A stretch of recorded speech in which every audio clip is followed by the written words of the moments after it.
가수 중에서 에픽하이 아세요? 에픽하이. 에픽하이를 안다는 것은 저와 비슷한 세대 같은데요. 에픽하이 그룹 중에 에픽하이가 3명이 그룹이 있어요. 그 멤버가 있습니다. 에픽하이가 얼마 전에 라디오스타에 나와서 여러 가지 재밌는 이야기거리를 많이 얘기했었어요. 그 에픽하이 중에 타블로라는 사람이 메인 리더죠, 리더. 그 타블로라는 사람이 무려 15년 전에 학력 논란이 좀 컸어요. 대한민국에서. 기억하는 사람이 있을지 모르겠어요. 2010년도니까. 2010년도에 정말 떠들썩하게 학력 위조 논란이 있었습니다. 타블로가 스탠퍼드 대학교를 졸업을 했는데 그게 아니라는 거예요. 거기 졸업하지 않았다. 이런 유언비어를 퍼뜨리는 사람, 유언비어 정도가 아니라 거의 확신을 가지고 의혹을 제기하는 사람들이 있었어요. 그런 사람들이 모이다 보니까 타블로에게 진실을 요구합니다 라는 인터넷 카페가 생겼습니다. 회원수만 20만 명. 그 20만 명의 사람들이 전부 다 타블로의 학력은 위조된 것이다, 졸업하지 않았다 주장하고 있어요. 이게 정말 일이 너무나 커져서 타블로가 가만히 있을 수 없었어요. 단순한 해프닝 정도가 아니라. 그래서 여러 경로를 통해서 언론, 인터뷰, 공식 문서를 통해서 저 거기 졸업했습니다 이런 말을 여러 차례 증명을 했습니다. 근데 그래도 안 믿었어요. 너무 안 믿으니까 스탠퍼드 대학 측에서 이걸 안 거예요. 우리 졸업생이 대한민국에서 이런 취급을 받다 보니까 학교 측에서 졸업 사실을 공개했어요. 그래도 안 믿었습니다. 안 되겠다. 타블로와 그 방송사 제작진들과 함께 직접 미국의 스탠퍼드 대학교에 갔어요. 가서 그 졸업 사실을 방송에 그대로 내보냈습니다. 믿었을까요, 사람들이? 안 믿었으니까 얘기하겠죠? 안 믿었어요. 드디어 검찰 수사가 들어갔습니다. 수사 결과 졸업 사실이 확인이 되었고요. 공식 발표했습니다. 의혹을 강하게 제기한 사람들이 명예훼손으로 형사처벌을 받았는데요. 그래도 그들은 끝까지 자기들의 주장을 굽히지 않았어요. 이건 단순한 불신인 정도가 아니에요. 저도 그때 너무 이상했어요. 왜 안 믿지? 왜 안 믿을까? 단순한 불신이 아니라 사람은 진실 앞에서 참 이 진실을 받아들이기 어려워하는 심리적 취약성, 어떤 심리적 구조가 모든 사람에게 있다는 것을 알게 됐습니다. 그러니까 자기 신념에 부합하는 정보가 하나 이제 처음에 믿어지잖아요. 그러면 그 다음부터는 그 신념을 뒷받침해주는 정보만 다 받아들이고, 그렇지 않은 정보들, 그에 반대되는 정보나 반하는 정보들은 다 싹 무시해버리는 그 경향이 있어요. 그런 경향을 확증 편향이라고 해요. 아마 들어봤을 거예요. 확증 편향. 타블로의 학력이 위조되고 이미 허위라고 이미 결론을 싹 다 내려놓고 그에 반대되는 다른 의견들을 전부 다 무시해버리는 거예요. 믿지 않고. 그래서 그 후부터는 자기 믿음을 더 강화시켜주는 자료들만 선택적으로 소비를 했습니다. 자신이 믿는 것과 현실이 충돌할 때 생기는 어떤 심리적 불편감이 있어요. 이걸 인지부조화라고 합니다. 인지부조화. 근데 이거를 사람은 갖고 있으면 불편해요. 이걸 없애고 싶어요.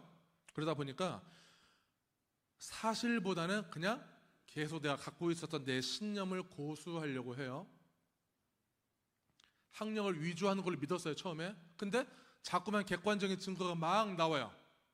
그럼 내가 틀렸다는 거잖아요. 그럼 내가 틀렸다는 거니까 틀렸다는 것을 인정을 해야 되는데, 인정하기 싫으니까 어떻게 생각하냐면은 이거는 모든 게 다 조작된 거야. 언론도 검찰도 다 타블로를 감싸주고 있는 거야. 도대체 타블로는 돈을 얼마 뿌린 거야 도대체? 심지어 스탠퍼드 대학교까지도 다 한패거리였어. 이런 논리를 계속 유지하면서 자기 합리화를 하는 거야. 그러면서 그 불편한 마음을 없애려고 하는 거죠. 이걸 알고 할까요? 이거를 무의식 중에 하는 겁니다.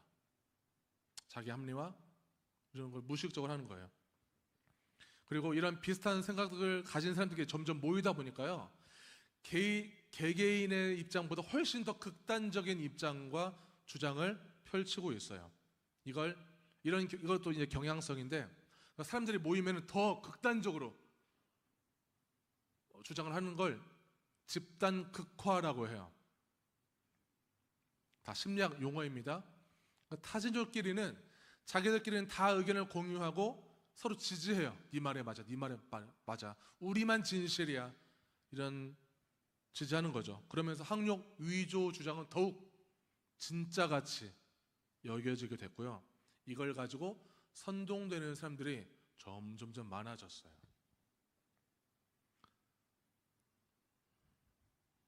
그리고 외부의 반박 증거들 전부 다 완전히 배척됐습니다. 가끔씩 그 타진요 카페에서 타블로를 옹호하는 말이라도 한다면 즉각 댓글 삭제, 영구 퇴출. 그래서 그 인터넷 카페는 완전히 거의 폐쇄적으로 운영을 해갔어요. 자기들만 정의라고 생각을 한 거예요.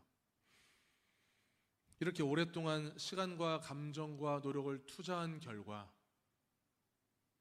이런 내 주장이 틀릴 수도 있다는 생각을 별로 하지 않고 계속 내 입장, 내 신념을 고수하면서 살아왔는데, 여러 가지 증거들 때문에 내 입장을 바꾼다는 것은 스스로의 내 정체성까지도 부정해버리는 것 같은 거예요. 내가 거기 너무나 많은 시간을 투자했기 때문에. 타진요의 이 핵심 멤버들은 이미 법적 절차가 진행되었었고, 언론 인터뷰를 했었고, 공개 주장을 통해서 너무나 강하게 주장을 드러냈기 때문에 이제 와서 입장을 바꾼다는 것은 그동안 자기가 모든 걸 다 헌신하고 내 몸과 마음을 다 바친 그 나름의 신념에 대해서 신념을 바꿔버리는 것이기 때문에, 그걸 내 정체성을 다 부정해버리는 것과 같기 때문에 쉽게 철회를 할 수가 없는 거예요. 자기 의견을.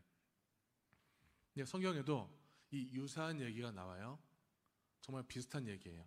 예수님께서 태어날 때부터 시각장애를 가지고 있는 어떤 한 사람을 눈을 뜨게 합니다. 그런데 바리새인들은 이 사실을, 이 기적을 끝까지 믿지를 않아요.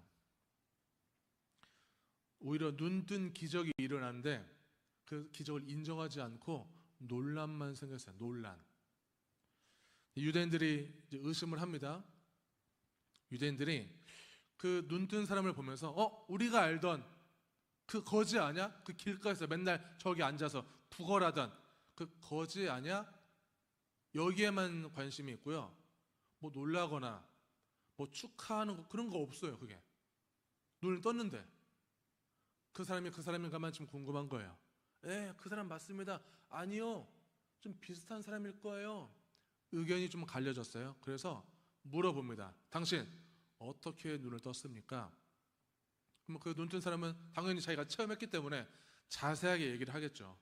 예수님께서요, 예수님이란 분이 침을 진흙에다 뱉어가지고 그 진흙을 이겨서 제 눈에 발랐습니다. 그리고 저기 있는 실로암 연못에 가서 씻으라고 했는데 씻었더니 제 눈이 나았어요. 있는 그대로 사실을 얘기한 거예요.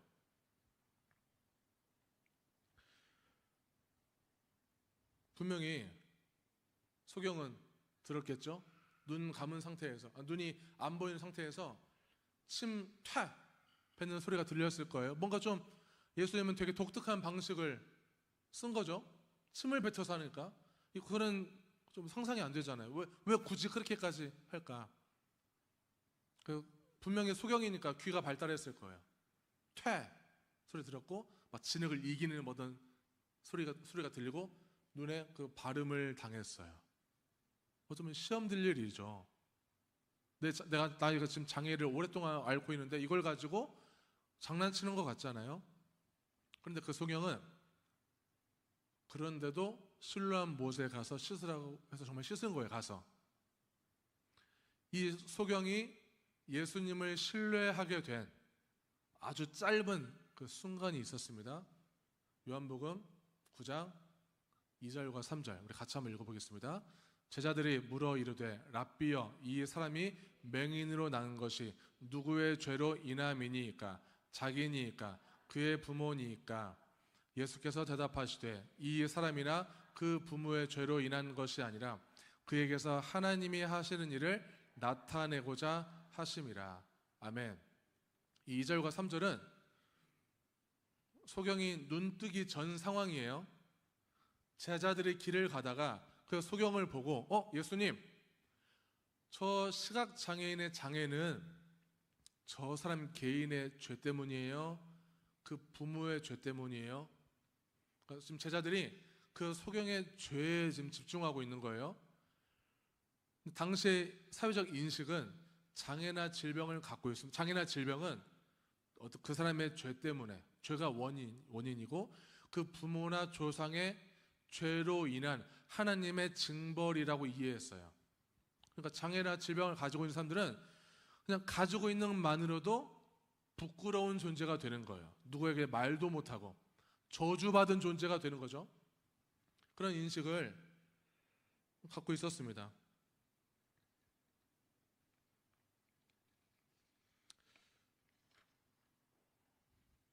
아무리 그래도 그게 설령 사실이라 하더라도 옆에 소경이 버젓이 있는데 소경의 죄를 운운하면서 장애가 어찌고 저찌고 얘기하는 게 굉장히 실례죠. 무례한 거죠. 누구의 죄도 원인이 아니다.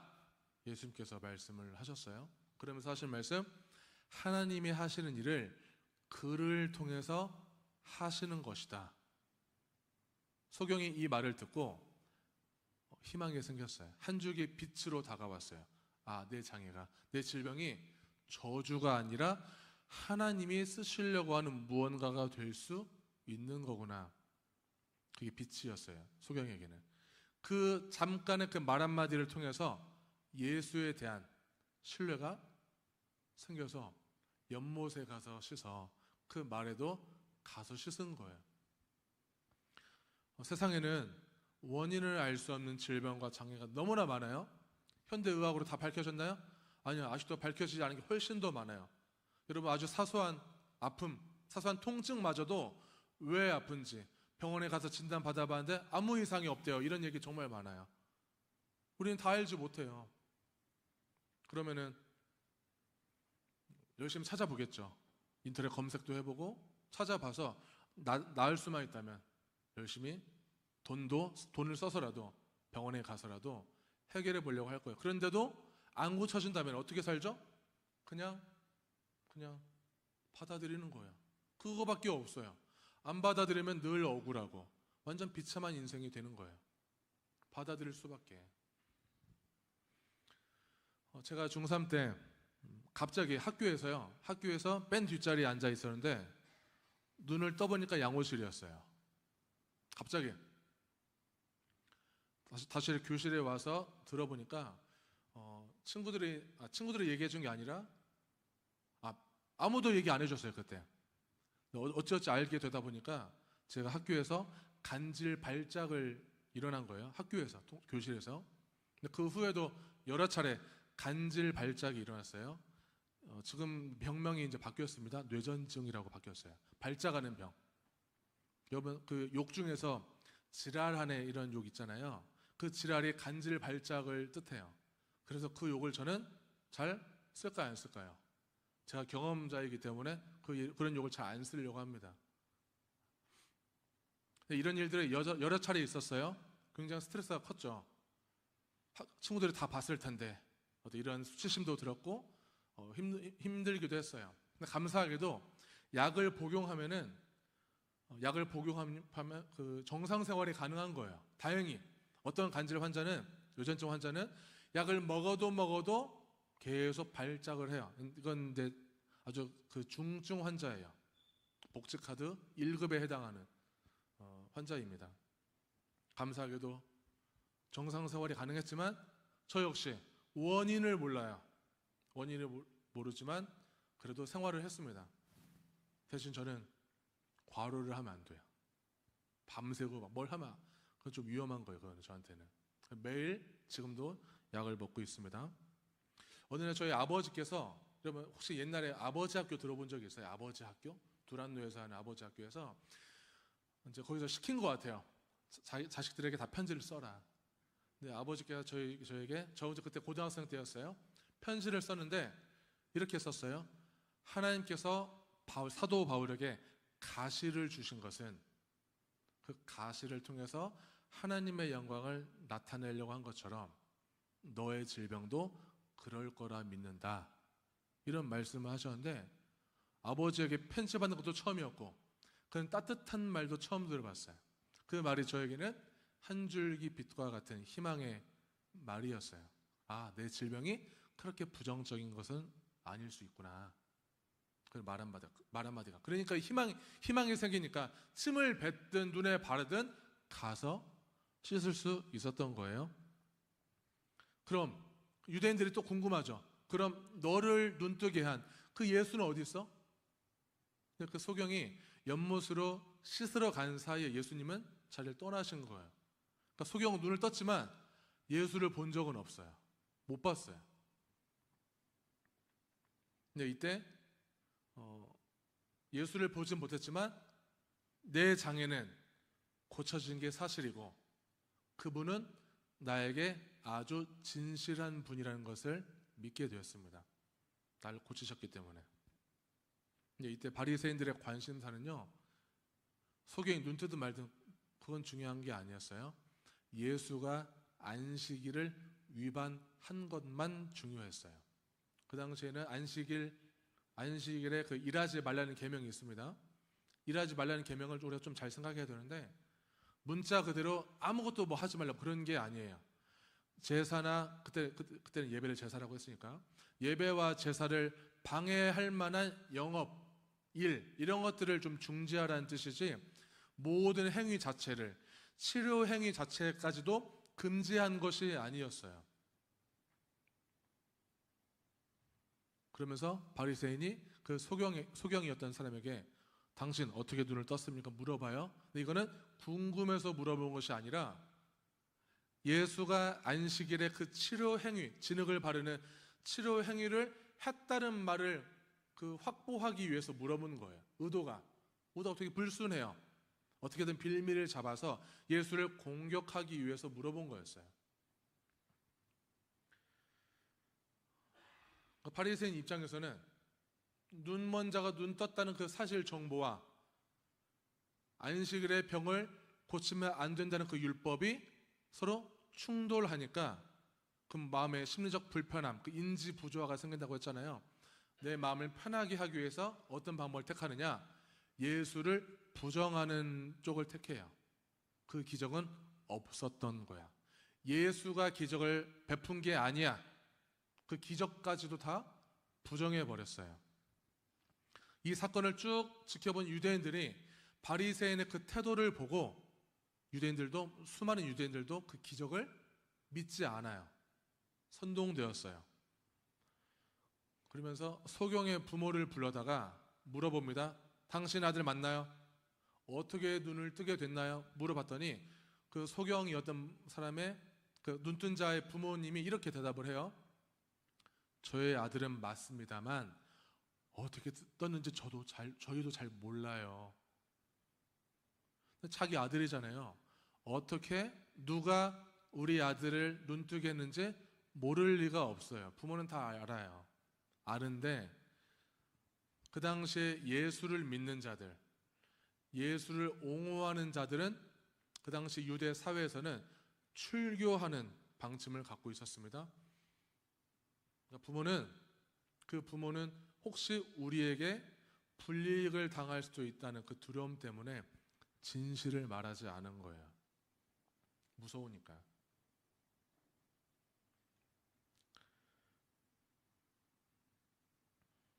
그 유대 사회는 그러한 율법주의가 흘러가고 있었고 극단주의로 흘러가는 집단적 사고 때문에 우리가 믿는 것만 정이고 그들이 세워놓은 방침만 진리이고 반대 의견을 내거나 증거를 제시하는 상대를 완전히 파멸의 대상으로 바라봤어요.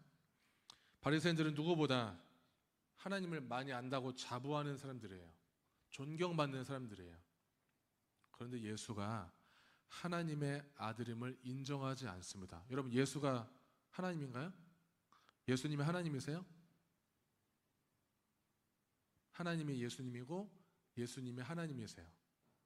그 두 분이 같은 분이에요. 그런데 동시에 예수가 하나님의 아들이세요. 우리는 논리적으로 좀 받아들이기 어렵죠. 역시 바리새인들도 하나님은 믿었지만, 하나님은 인정했지만 예수가 신이라고, 예수가 구원자라고 말도 안 돼. 그 예수라는 존재 자체를 부정하는 거죠. 하나님이라는 것을 부정해요. 만약에 예수가 메시아라는 사실을 받아들인다면 바리새인들은 그동안 자기들이 구축해온 모든 신학, 모든 율법 체계, 지식, 이런 모든 것들을 다 무너지는 결과를 맞이하는 거예요. 그 무너지는 위기를 맞닥뜨리게 되는 것입니다. 그러니까 인정 안 하죠. 더 이거를 인정하면 자기의 모든 것이 다 무너지는 것이기 때문에 더 자기의 정체성을 보호하기 위해서, 또는 더 자기의 밥그릇을 보호하기 위해서 예수를 죄인으로 선동해버려요. 내 편을 많이 만들어서 내 신념에 듣기 좋은 말만 들으려고 합니다. 구약에 나오는 이 아합 왕도 마찬가지였어요. 그 아합 왕이 자기 어떤 땅을 차지하기 전에 그 땅을 차지하려면은 전쟁을 해야 되는데, 길르앗 라못 전쟁이에요. 그 지역에서 하는 전쟁이기 때문에. 근데 그 전쟁을 이길 거라는 믿음을 갖고 있었어요. 근데 혹시 모르니까 예언자들 400명을 모아다가 그 전쟁의 결과를 물어봐요. 어떻게 될 거 아니야? 어떻게 될 것 같아? 다 얘기해봐. 그 400명 전부 다 아합 왕이 이길 것 같습니다. 대답했어요. 정말 과연 그랬을까요? 열왕기상 22장 17절에 보면요, 이렇게 표현해요. 그가 이르되 내가 보니 온 이스라엘이 목자 없는 양같이 산에 흩어졌는데 여호와의 말씀이 이 무리에게 주인이 없다. 그러니까 각각 그냥 평안히 다 자기 집으로 돌아가라. 싸울 생각 말고 다 돌아가라. 무슨 말일까요? 전쟁에서 패한다는 말이에요. 전쟁에 나가면. 이 말을 하나님께서 미가야 예언자한테 말을 해요. 이건 진리예요. 진짜예요. 400명은 아합 왕이 듣고 싶은 말을 아부 떨면서 얘기한 거고, 미가야 예언자는 아합 왕 앞에서 이 사실을 고지고대로 얘기합니다. 죽을 수도 있는 거예요. 아합 왕이 당연히 듣기 싫죠. 미가야를 감옥에 가둬버립니다. 근데 전쟁의 결과는 아합 왕이 전사해요. 하나님의 말씀에 맞는 거죠.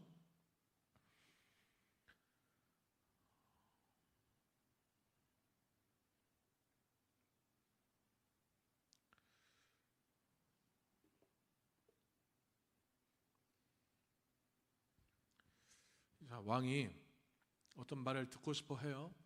참모들과 부하 직원들은 그걸 알죠. 딱 알죠. 아, 저 사람이, 저 리더가 분명 이 말을 듣고 싶어 할 텐데 어떻게 하지? 근데 사실과 다를 때, 그때 부하 직원들은 뭐가 일어난다고 했죠? 그때 부하 참모들은 왕이 듣고 싶은 말과 진실과 다를 때 인지부조화가 일어나요.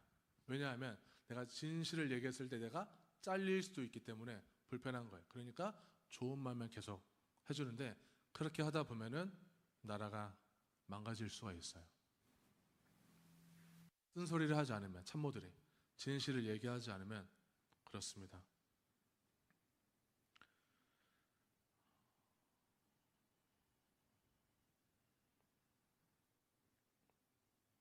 부하 직원들이 자기만 살아남기 위해서 좋은 소리만 해서는 안 되는 거죠. 안 되는 거죠. 나라를 위해서라도 진실을 얘기해야 되는데 뭘 걸고 얘기해야 될까요? 내 직을 걸고 얘기를 해야 합니다. 참 어려운 일이에요. 아무리 우리가 그리스도인이고 교회를 다니는 사람이어도 이러한 상황 앞에서는 누구나 고민할 거예요. 뭐 목사든 누구든 상관없이 다. 내 밥그릇이 날아갈 수가 있고 내 가족에게 피해가 될, 내 스스로에게 피해가 될 수 있는 어떤 여건이 주어진다면 당연히 고민하지 않겠어요? 내 모가지나 내 직을 다 날리면서까지도 그런 무모한 모험을 믿음으로 감당할 수 있는 사람이 얼마 없을 거예요. 그만큼 힘든 얘기예요. 근데 그래도 나라를 위해서 진실을 위해서 얘기해야 되는 것이 그것이 참 예언자이고 참된 그리스도인이 걸어가야 할 길입니다. 분명히 보이는 진실 앞에서도 사람들은 자기 신념을 지키기 위해서 진실을 외면해요. 이건 남의 얘기가 아니에요. 우리 얘기예요. 우리도 수시로 그런 상황 앞에서는 진실보다는 내 신념, 나를 지키기 위한, 내 자존심을 지키고 나를 방어하기 위한 그런 취사 선택을 하는 것이죠. 유일하게 오늘 성경 이야기를 보니까요, 유일하게 진실을 얘기한 사람은 딱 한 사람, 눈뜬 사람만 진실을 얘기해요. 자, 바리새인이 이 눈뜬 자에게 2번 질문을 합니다. 요한복음 9장 17절에 보니까요, 2번째 줄에 자, 너는 예수를 어떤 사람이라고 생각하느냐? 네, 저는요 예수가 선지자 같습니다. 그리고 바리새인이 또 물어봐요. 너는 하나님께 영광을 돌려야 된다. 예수가 널 눈뜨게 한 게 아니야. 예수는 죄인이야. 예수를 죄인으로 아예 낙인 찍어버려요. 예수는 죄인이기 때문에 절대 하나님이 아니기 때문에 너는 하나님께만 영광을 돌려야 되는 거야. 그래요? 저는 예수가 죄인인지는 모르겠지만 분명한 사실은, 진실은 제가 눈이 멀었다가 그분을 통해서 눈을 뜬 것입니다. 진실을 얘기했어요. 그럼 진실을 얘기한 게 잘못이에요? 잘못이 없잖아요.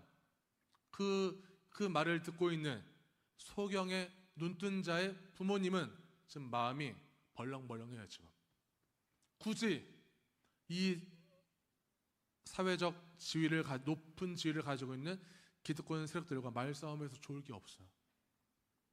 그냥 눈 떴으니까 얼마나 기쁜 일이에요. 그냥 조용히 있으면 되는 건데 굳이 진실을 얘기해서 왜 껄끄러운 불편한 일들을 자꾸만 내 아들은 만드는지 부모님은 말리고 싶었을 거예요. 야, 그런 소리 하지 마. 조용해. 너만 조용하면 그냥 지나가는 거야.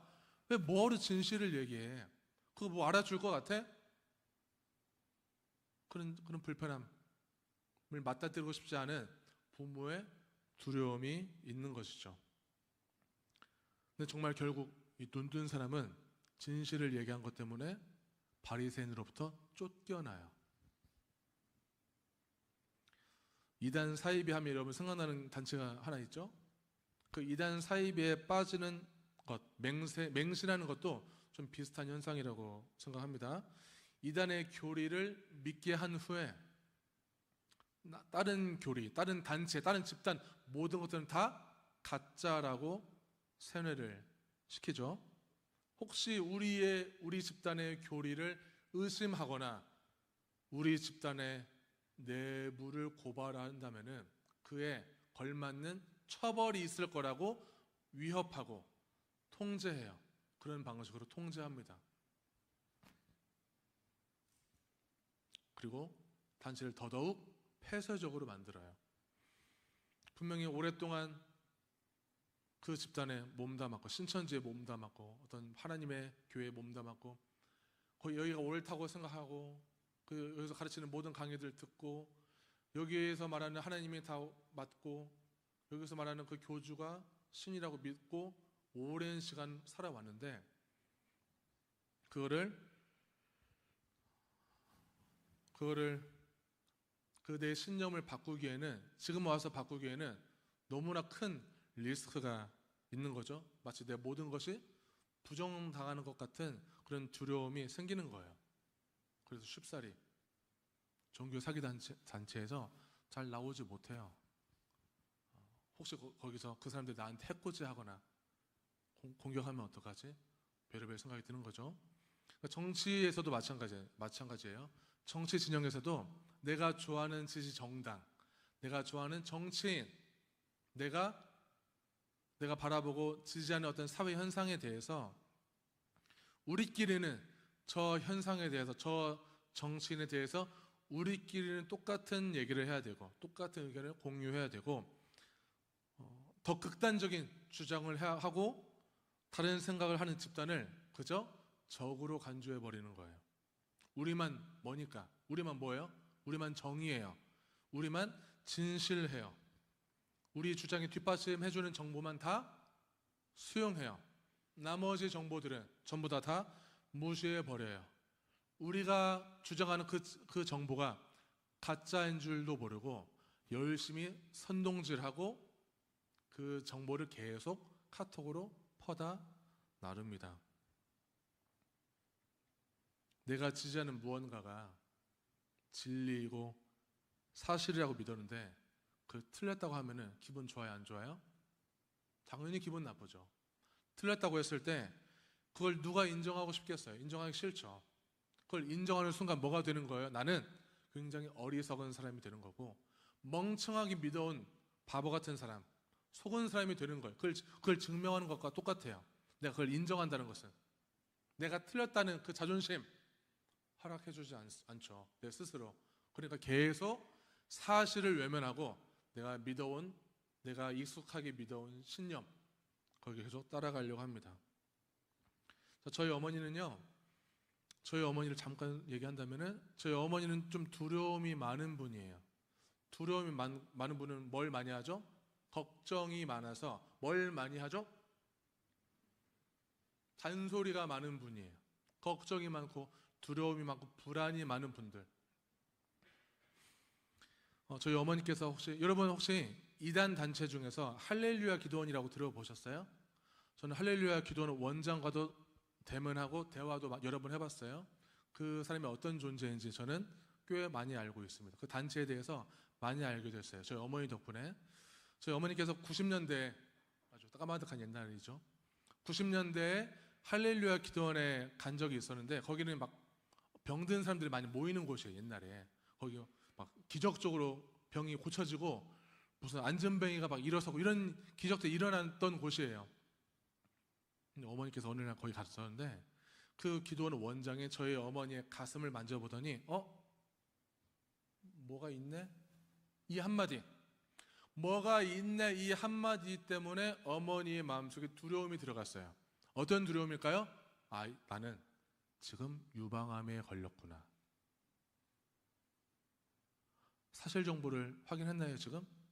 그냥 그 말 한마디에 두려움이 확 들어왔어요. 난 유방암이야. 그래서 어머니께서 생사를 내걸고 할렐루야 기도원을 열심히 다녔어요.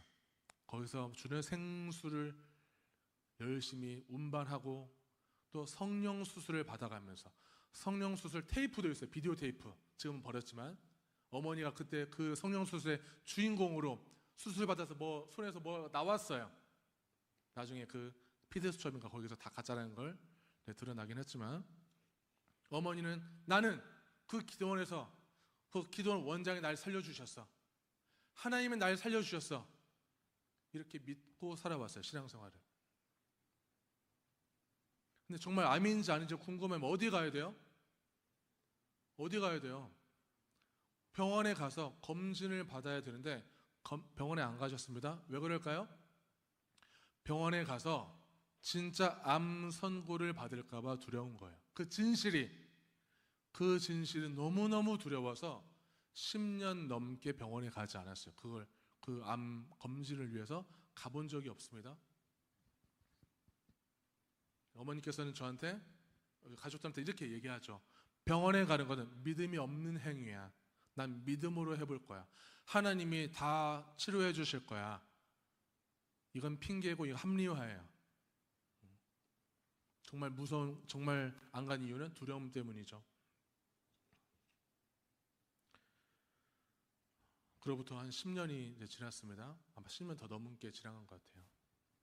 병원에 안 가는 그 어머니를 보면서 저희 아버지와 저희 이모 두 분과 제가 합세를 해서 어머니를 계속 설득하고 비유를 맞춰드리고, 어느 날 그날 막 노래방 가서 같이 막 춤도 춰주고 어머니 비유를 막 맞춰드렸어요. 기분 좋게 하려고. 그러면서 제발 검진 받자, 검진 받자.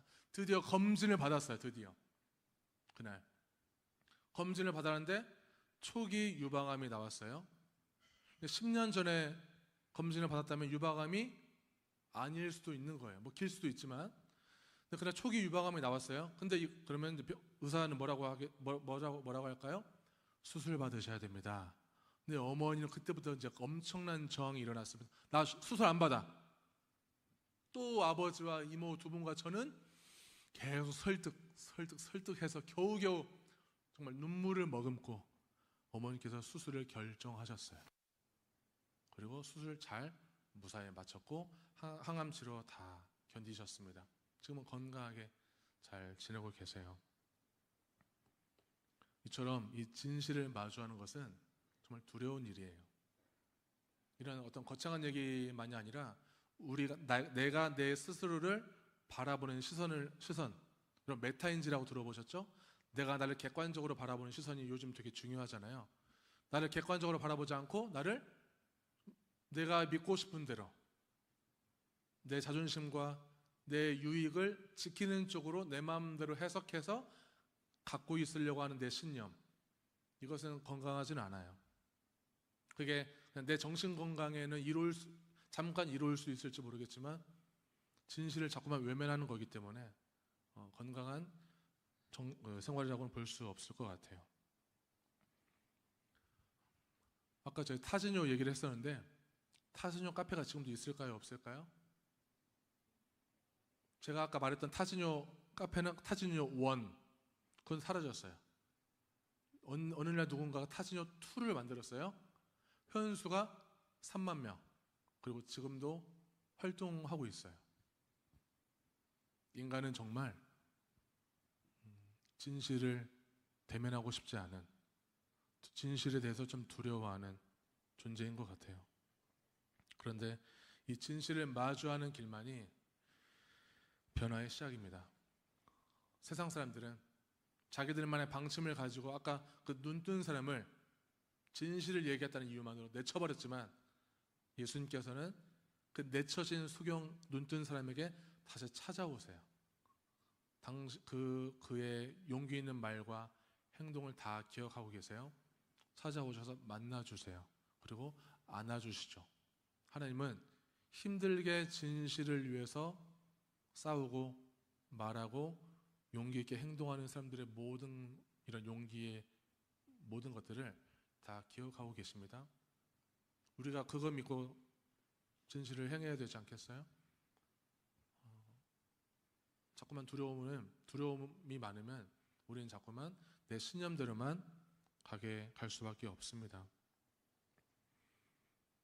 여러분 어떻게 살고 싶으세요? 내 불완전한 신념에 올인해서 내 자존심과 이익을 지키기 위해서 계속 영적 소경으로 살아갈 것인가?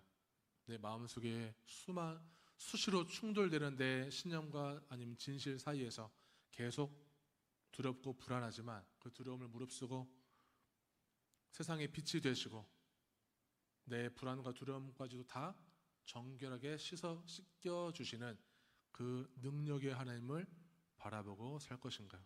우리는 선택의 기로에 늘 놓여 있습니다. 우리들의 진실의 여정은 두렵고 고통스럽지만 그 여정의 끝에는요, 자유와 평안이 있어요.